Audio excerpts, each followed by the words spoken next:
नमस्कार, मैं हूं आपके साथ सुनील बॉबी और आप इस समय देख रहे हैं अपना खास कार्यक्रम खबर बिहार। खबर बिहार में हम बातें करते हैं, बिहार की खबरें होती है बिहार की। बिहार के खबरों के साथ साथ देश दुनिया में क्या कुछ चल रहा है तमाम खबरों से हम आपको कराते हैं अपडेट। बिहार में शिक्षा रोजगार का क्या है हाल और गांव की सरकार को लेकर क्या कर रही है बिहार सरकार, तमाम खबरों से हम आपको कराते हैं अपडेट। तो दोस्तों, अगर खबर बिहार आपको पसंद आता हो तो वीडियो को लाइक कर दीजिएगा, चैनल को सब्सक्राइब कर दीजिएगा, वीडियो को शेयर कर दीजिएगा।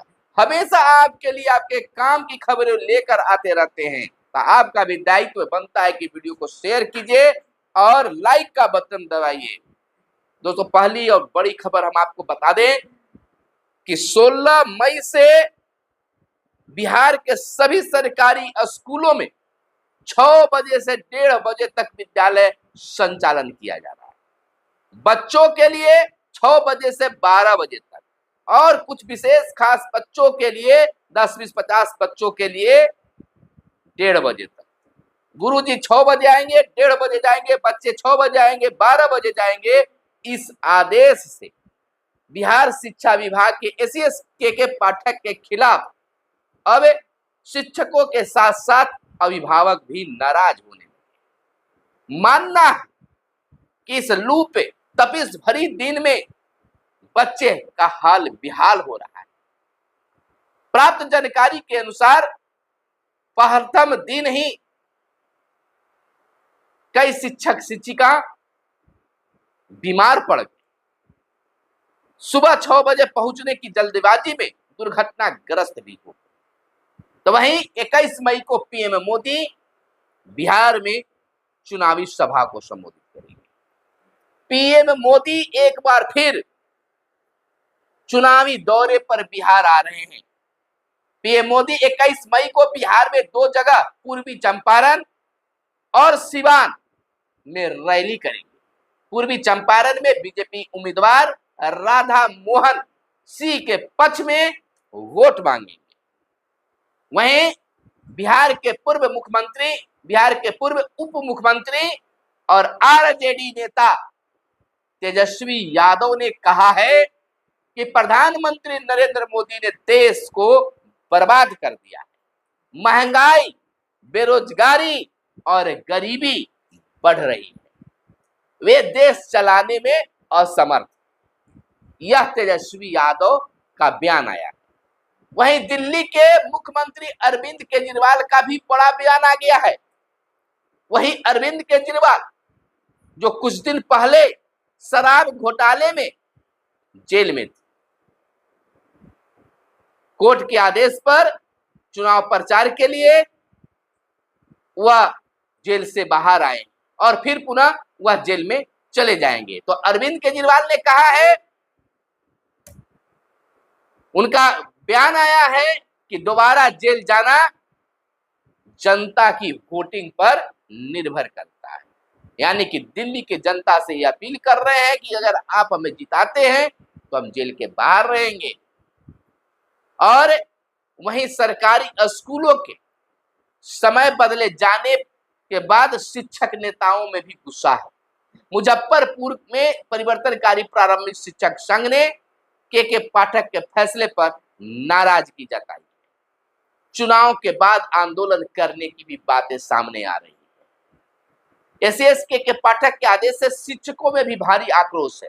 शिक्षा विभाग के अपर मुख्य सचिव के पाठक के आदेश से शिक्षक शिक्षिकाओं में खासा नाराजगी देखी जा रही है। शिक्षकों ने बिहार के मुख्यमंत्री नीतीश कुमार से अपील किया है कि समय स्कूल टाइमिंग के समय में संशोधन किया जाए, के पाठक के मनमानी पर रोक लगाई जाए। जैसा कि आप जानते हैं कि गर्मी छुट्टी के बाद शिक्षकों के लिए तो छुट्टी रहा ही नहीं, गर्मी छुट्टी के बाद 6 बजे से 1:30 बजे तक विद्यालय खुले रहेंगे। इस पर शिक्षक काफी नाराज। वहीं आरजेडी के नेता जो है तेजस्वी यादव, बीजेपी को लेकर एक बार फिर बड़ा बयान दिया है। उन्होंने कहा है कि बीजेपी को महंगाई की मां और बेरोजगारी का बाप बताया है। यानी कि तेजस्वी यादव ने बीजेपी को महंगाई की मां और बेरोजगारी का बाप बताया। तेजस्वी यादव ने कहा कि फर्स्ट टाइम वोटर बीजेपी के खिलाफ वोट दे रहे हैं, जिस पर सियासत शुरू हो गई।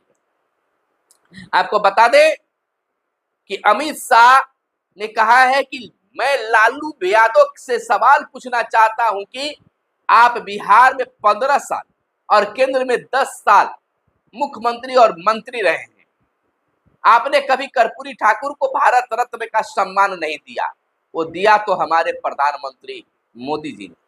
केंद्रीय गृह मंत्री अमित शाह ने मधुबनी में जनसभा को संबोधित करते हुए लालू प्रसाद यादव पर तीखा हमला बोला है। वहीं हम आपको बता दें, औरंगाबाद से खबर आ रही है कि काराकाट लोकसभा सीट बिल्कुल हॉट बन गया। यहां उपेंद्र कुशवाहा, राजा राम सिंह और पावर स्टार पवन सिंह मैदान में। पवन सिंह के मैदान में उतरने से यह काराकाट अब हॉट सीट बन गया है। काराकाट से एनडीए उम्मीदवार उपेंद्र कुशवाहा ने जीत का दावा किया है। पूरे देश का समीकरण एनडीए के पक्ष में। वहीं राजा राम सिंह भी जीत के दावे ठोक रहे हैं। यहां मुकाबला क्या कुछ बनता है, यहां की जनता अब बोलना शुरू कर दिया। इधर बिहार के मुख्यमंत्री नीतीश कुमार पहुंचे दिवंगत पूर्व डिप्टी सीएम सुशील कुमार मोदी के घर। उनके परिजनों से की मुलाकात। तबीयत खराब होने के कारण सुशील मोदी के अंतिम संस्कार में नहीं पहुंच सके थे मुख्यमंत्री नीतीश कुमार। उसके बाद वह पहुंचे और उनके परिवारजनों से मिला, सांत्वना दी। वहीं अगली खबर यह निकल कर आ रही है कि पवन सिंह ने कहा कि हर इंसान अपने जीवन में थोड़ा सा कुछ सोच समझकर चलना चाहता है। चेहरे पर मुस्कान के साथ पवन सिंह ने बताया उनकी मां के द्वारा नामांकन दाखिल करने के कारण। जैसा कि आप जानते हैं कि पावर स्टार पवन सिंह खुद भी नामांकन किए हैं और अपनी माता जी का भी नामांकन किए। अब ये सवाल खड़ा हो रहा है कि खुद नामांकन किए थे तो मां को क्यों? यहां स्थिति काफी अब हॉट होते जा रहा है। देश स्तर पर काराकाट के लेकर चर्चा चल रही है। नेशनल मीडिया भी काराकाट में जनता के नब्ज टटोलने पहुंच रही है, लेकिन यहां अभी कुछ कहना बड़ा मुश्किल होगा। वहीं शिक्षा विभाग से एक और खबर निकलकर सामने आई है कि 44 प्रखंडों के स्कूलों में बच्चों को मिलेगा हर मंगलवार को गर्म दूध। यह शिक्षा विभाग की खबर है और इसके बाद पूरे बिहार के स्कूलों में भी दूध दिया जाएगा। स्कूली बच्चों को अब राशि के बदले मिलेगी पोशाक। जाड़े के लिए स्वेटर मिलेंगे, बच्चे टाई भी लगाएंगे। यानी कि अब सरकारी या स्कूल के बच्चों को शिक्षा विभाग के अपर मुख्य सचिव के पाठक अब पैसे नहीं देंगे, बल्कि 2 जोड़ी ड्रेस देंगे, उसके साथ जूता देंगे, टाई देंगे और बैग पहले ही दे चुके। जाड़े के लिए स्वेटर भी देंगे। अब ऐसा माना जा रहा है कि पैसे देकर उस पैसे को अभिभावक दूसरे मद में भी खर्च कर देते, तो बच्चों को ड्रेस मिलेगा तो बच्चे उसे पहनकर स्कूल जा पाएंगे। इधर मिड डे मील में अब दूध भी मिलेगा। 1 जुलाई से लागू होगी राज्य में यह व्यवस्था। दूध मिलने से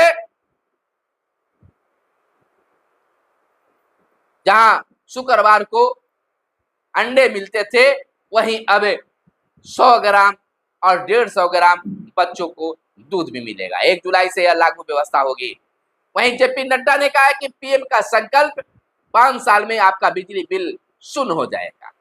भाजपा अध्यक्ष ने शिवहर की चुनावी सभा में किए विपक्षी दलों पर तीखे हमले। मोदी जी के शासन में बिहार का हुआ है चौतरफा विकास, उन्होंने कहा है। इधर इग्नू के बारे में जुलाई सत्र के लिए 253 विषय में नामांकन शुरू। 30 जून तक नामांकन के लिए कर सकते हैं आवेदन। रद्दीकरण अधिसूचना के 90 दिन बाद रिफंड नहीं होगा। केंद्रीय विश्वविद्यालय में दाखिले के लिए परीक्षा शुरू कर दी गई है। केंद्रीय और निम्न विश्वविद्यालय में दाखिले के लिए बुधवार से संयुक्त विश्वविद्यालय प्रवेश परीक्षा शुरू हो गई है। पटना में पहले दिन कई केंद्रों पर बेहतर व्यवस्था नहीं दिखी। इधर पीएफ की रकम 3 दिन के अंदर मिलेगी। ईपीएफओ ने स्वचालित तरीके से दावा निपटारा के सेवा के शुरू किया है। 1 लाख रुपए तक निकाल सकेंगे अब पीएफ धारक। तो यह बड़ी व्यवस्था जिसमें लोगों को सहूलियत होगी। वहीं 6 बार कार्यकाल पूरा होने से पहले भंग हुई लोकसभा। 17 अप्रैल 1952 को पहली लोकसभा का गठन किया गया था। देश में अभी 18वीं लोकसभा के चुनाव की प्रक्रिया जारी है। तो आपको खबर को थोड़ा सा विस्तारित रूप में लेकर चलते हैं कि आजादी के बाद देश में पहला चुनाव 1951-52 में हुआ। पहले आम चुनाव के बाद 17 अप्रैल 1952 को पहली लोकसभा का गठन किया गया था। पहली लोकसभा ने अपना पूरा कार्यकाल 5 साल तक चलाया और 4 अप्रैल 1957 को भंग कर दिया गया। देश में अब तक 17 लोकसभा चुनाव हो चुके हैं। तो यह बड़ी बात है। वहीं आपको बता दें कि मुखिया जी से ली जाएगी बाल मजदूरी की रिपोर्ट, यानी बिहार में बाल श्रम मुक्त करने के लिए अब मुखिया जी की सहायता ली जाएगी। श्रम संसाधन विभाग ने इसकी तैयारी शुरू कर दी है। इसके लिए हर पंचायत में एक विशेष रजिस्टर रखे जाएंगे। इसके आधार पर बाल श्रमिकों का डाटा भी तैयार किया जाएगा। इग्नू जुलाई सत्र के लिए एडमिशन शुरू, 30 जून तक अंतिम तिथि। 253 से अधिक कोर्स इसमें शामिल किए गए हैं। मानसून के 31 मई तक केरल पहुंचने के आसार बताए जा रहे हैं। इस बार मानसून बारिश जल्द शुरू हो सकती है। दक्षिण पश्चिमी मानसून की शुरुआत केरल में 31 मई के आसपास होने के आसार बताए जा रहे हैं। वहीं उत्तर पश्चिम भारत में 16 मई से और पूर्वी भारत में 18 मई 2024 से गर्मी की लहर का एक नया दौर शुरू होगा। वहीं हम आपको बता दें कि मखाना से लेकर मसाला तक की कीमतों में इजाफा, महंगाई की बात जारी है। पटना में मखाना की कीमत में 150% से ज्यादा का इजाफा। 700 रुपये किलो बिकने वाला मखाना मिल रहा है 1200 रुपये किलो। तो लगातार महंगाई बढ़ रही है। पंचायतों में अब तक 20% ही लगी है सोलर लाइटें। लोग कह रहे हैं कि सोलर लाइट की जो ख्वाब सरकार ने दिखाई है वह ख्वाब ही बनी रह गई है। अब तक मेरे पंचायत में लाइट नहीं लगी है, लेकिन सरकार फिर एक्शन में है। आपको बता दें कि तैयारी है। दाखिल खारिज आवेदन की प्रक्रिया होगी सरल। आवेदन से लेकर निष्पादन की पूरी प्रक्रिया पारदर्शी बनाई जाएगी। बदलाव के बाद आवेदनकर्ता अपने आवेदन की स्थिति जान सकेंगे। अभी सिर्फ आवेदन रद्द या अस्वीकृत होने का ही मिल रही थी जानकारी। बिना आवेदक का पक्ष जाने आवेदन अस्वीकृत नहीं होगा। तो यह व्यवस्था से काफी लोगों की परेशानी दूर होगी। तो यह थी आज की खास प्रमुख खबरें जो आपके लिए काम की खबरें थी। फिर मिलते हैं अगले वीडियो में। तब तक के लिए चाहिए इजाजत। उससे पहले आपसे आग्रह है कि आप वीडियो को लाइक और चैनल को सब्सक्राइब जरूर कर दीजिएगा। फिर मिलते हैं अगले वीडियो में। तब तक के लिए दीजिए इजाजत। जय हिंद, जय भारत, वंदे मातरम।